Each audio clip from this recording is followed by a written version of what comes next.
Good morning, friends. Welcome to Water Resources Engineering class. In today's lecture, let us discuss some quiz questions in Unit 5. So, this lecture is mainly intended to discuss some quiz questions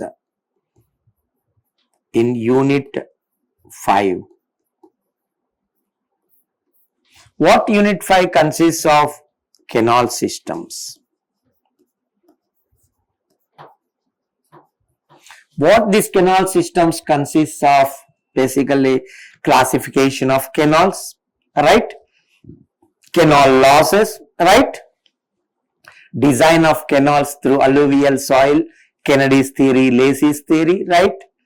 Then afterwards, basically, what we call it as waterlogging, its causes, its effects, remedial measures, lining. What are the different types of lining materials? Advantages, disadvantages. Then drainage. What are the various types of drainage? Necessity of drainage first. Types of drainages, drains actually which we will use it. So these are the things that comes under this topic, what we call it as canal systems. Define a canal and its main purpose. A canal is an artificial channel constructed to convey water from a natural source. Natural source means a river or a reservoir, right? For main purpose is irrigation. The other subsidiary things are power generation, navigation. But an artificial channel to construct, to convey water from the source, that is river or reservoir, for irrigation is what we call it as a canal. It ensures controlled distribution of water to command areas and reduces dependence on rainfall.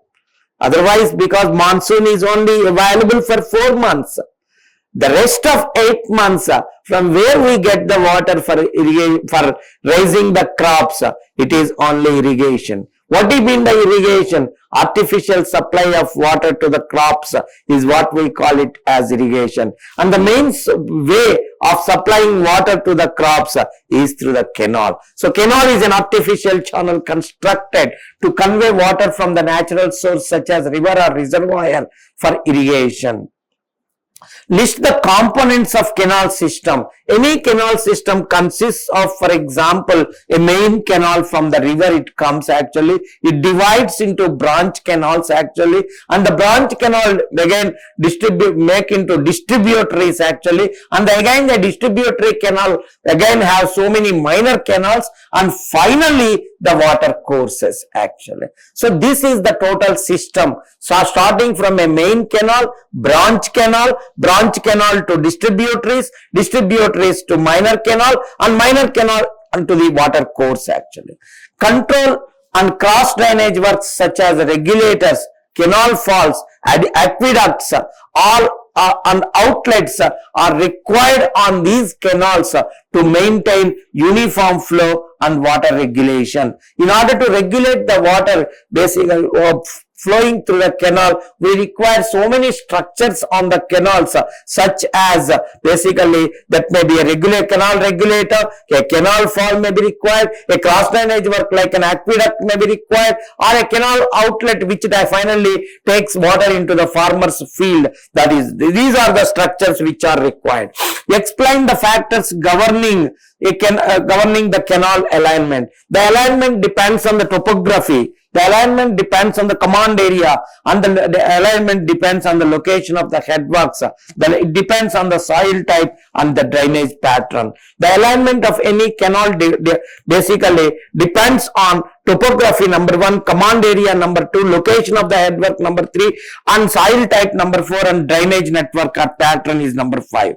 It should follow the natural contours to ensure gravity flow, minimum earthwork, and reduced seepage and operational losses. Extremely important. Please remember, when you are driving a canal, when you are constructing a canal, it should follow the natural contours to ensure gravity flow, because a canal flow is always by gravity flow and minimum earthwork. The more the earthwork, the more costlier it becomes. And reduced seepage. If more and more water is lost through seepage, already we are estimating it as 35 to 40% of water will be lost through seepage. And if it is going beyond that, actually, the more the losses, actually, only the remaining part is reaching to the farmer. What are canal losses and their types? The canal losses during water conveyance due to, number one is, main thing is seepage. This will be 35 to 40%, whereas evaporation, percolation and operational leakage, these are all small losses which we will get it. Seepage is the dominant loss depending on the soil permeability, water level and canal section type. How is the design or discharge of a canal estimated? The discharge is estimated using duty delta relationship or duty area relationship. It is nothing but Q is equal to A by D, where D is the duty actually in hectares per cubic. Additional allowances are made for losses and crop rotation schedules. What are rigid boundary channels? These are channels with non-erodible surfaces such as concrete and masonry. Rigid means actually inside lining is there, and that to concrete and masonry. The section remains stable irrespective of the discharge. The design ensures velocities below permeable limits using Manning's equation or Chayes equation. Differentiate between rigid and alluvial soils. Rigid means it is non-erodible sections basically. It is a fixed section. The boundary is non-erodible concrete or masonry boundary. While alluvial channels means they are erodible earth channels actually and adjust to naturally with the flow. In alluvial channels, silt transport governs stability requiring regime theory for its design. State Kennedy's the critical velocity equation. Kennedy proposed that the stability velocity V0, that means the velocity V0 should be equal to the critical velocity. That means there is no silting and no covering actually in the canal. So for that the equation is critical velocity is equal to V0 is equal to 0.55 into m into d to the power of 0.64, where m is the critical velocity ratio. Mainly it was developed actually the upper barrier canal observations by Kennedy. What are the limitations of Kennedy's theory? Number one is silt size it is neglecting, concentration of silt it is changing, and silt quantity it is neglecting, silt size it is neglecting, gradation it is neglecting, and quantity charge also it is neglecting, and assuming silt uniform silt load, and does not relate velocity to slope or discharge. So Kennedy has not given any equation for the determination of slope in this. Mostly it is empirical and valid only for conditions similar to Punjab alluvial soils. Explain Lacey's theory. Lacey stated that a channel achieves regime when silt transport and flow are both balanced.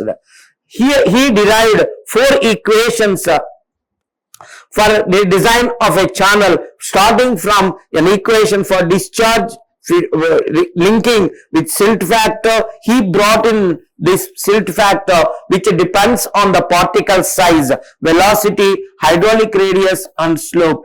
So first thing is the velocity versus silt factor. One equation he has given, that is number 1, and perimeter versus discharge, that is number 2, and hydraulic radius with silt factor he has given number 3, and slope versus silt factor he has given number 4. So these are used for designing the stable alluvial channels.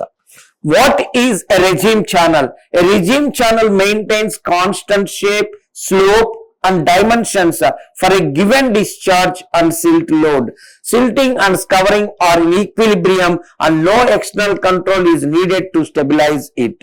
Compare Kennedy's and Lacey's theory. Kennedy emphasized excellent thing, velocity depth relation. This is the crucial thing for Kennedy's theory. Through critical velocity ratio, ignoring the silt factor, whereas Lacey incorporated the silt size through silt factor and offered full design equations. Lacey's approach links discharge, slope and section and is widely adopted for canal design. What are canal outlets and why are they necessary?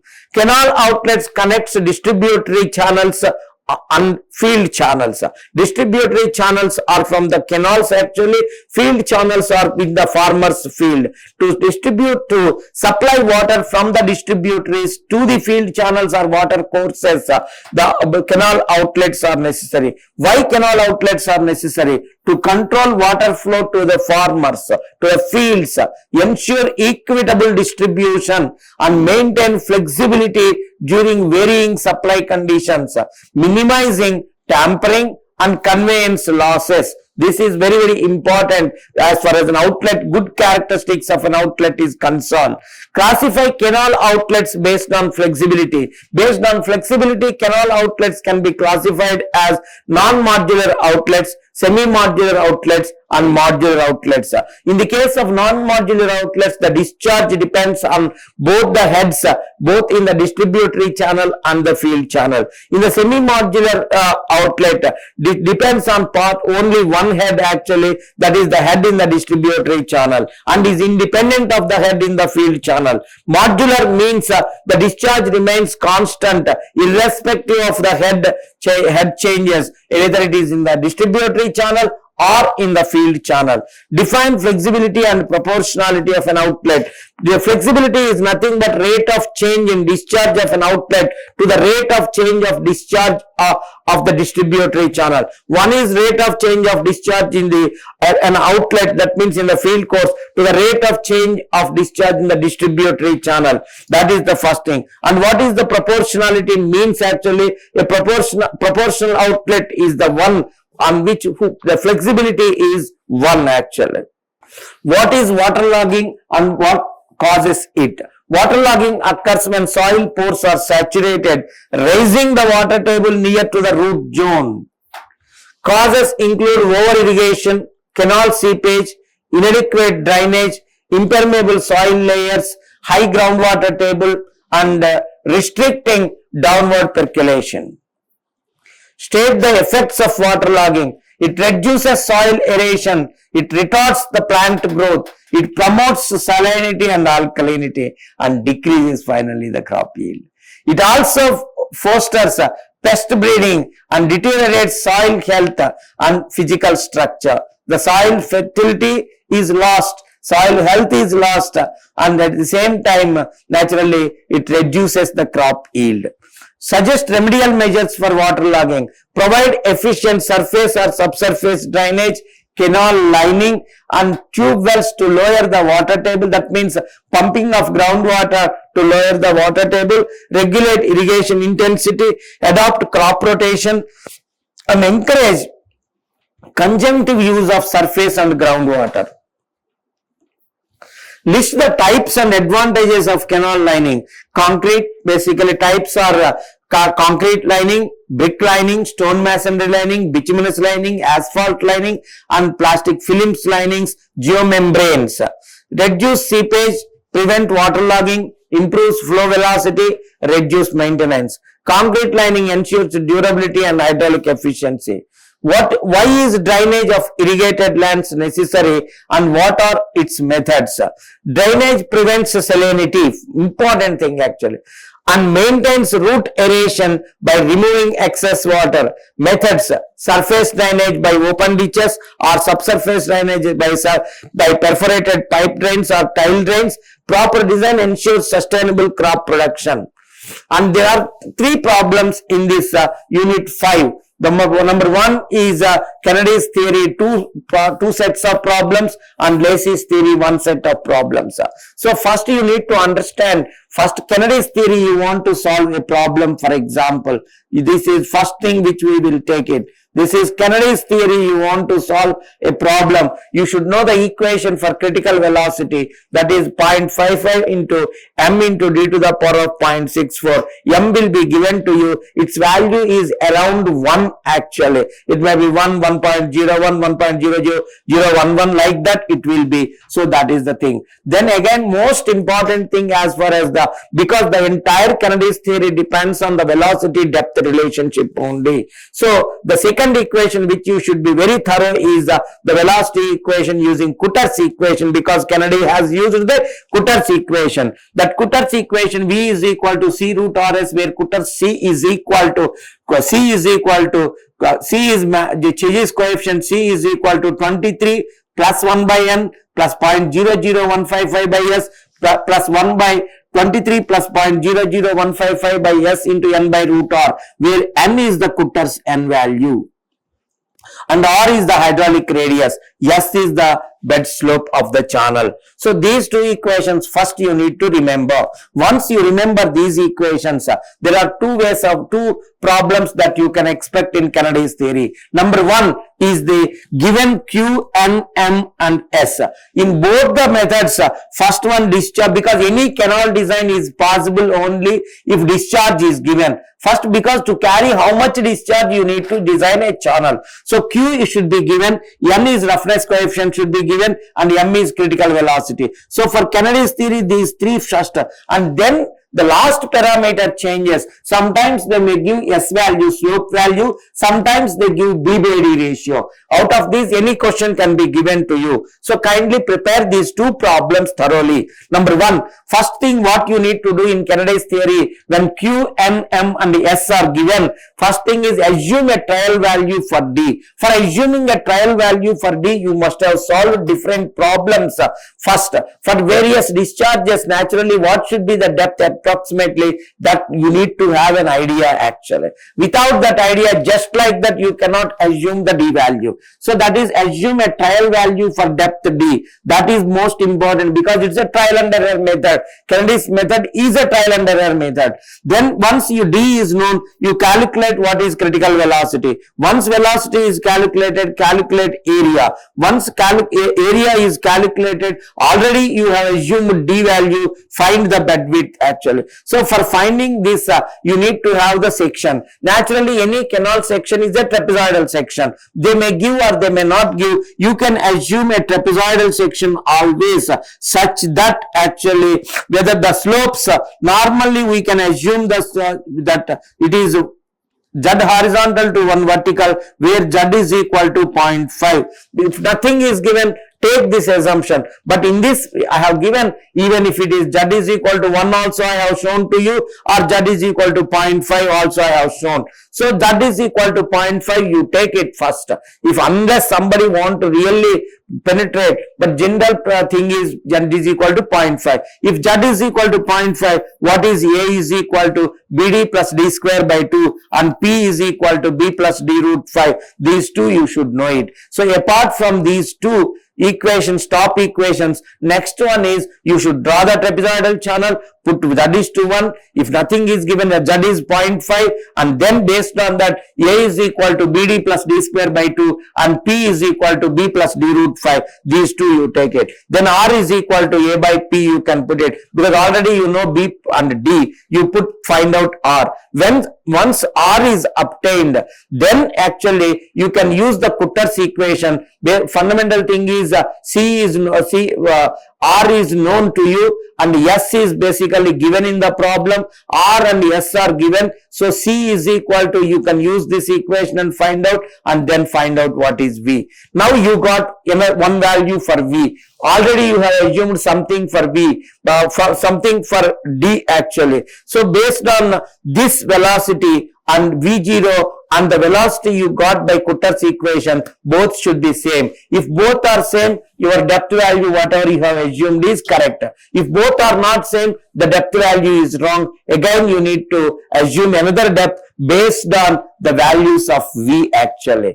Right? So, and repeat the process. Probably in 2 steps you must be able to conclude. So this is a calculation intensive, the problem is. So you must work, and then only you can really able to solve the problem. And second thing is instead of S actually, B by D is given. So this B by D is given, then the problem also I have explained in detail. But any of these 2 problems also, fundamental thing is, first thing is the Kennedy's equation is the depth velocity relation V0 is equal to 0.55 into m into d to the power of 0.64. And second one is the Cutter's equation, V is equal to C root RS and what is C is equal to. Both these should be must. Then a trapezoidal channel means, that means the side slopes are z horizontal to 1 vertical where z is equal to 0.5. If that is the case, what is the area is equal to BD plus D square by 2, and whereas P is equal to B plus D root 5.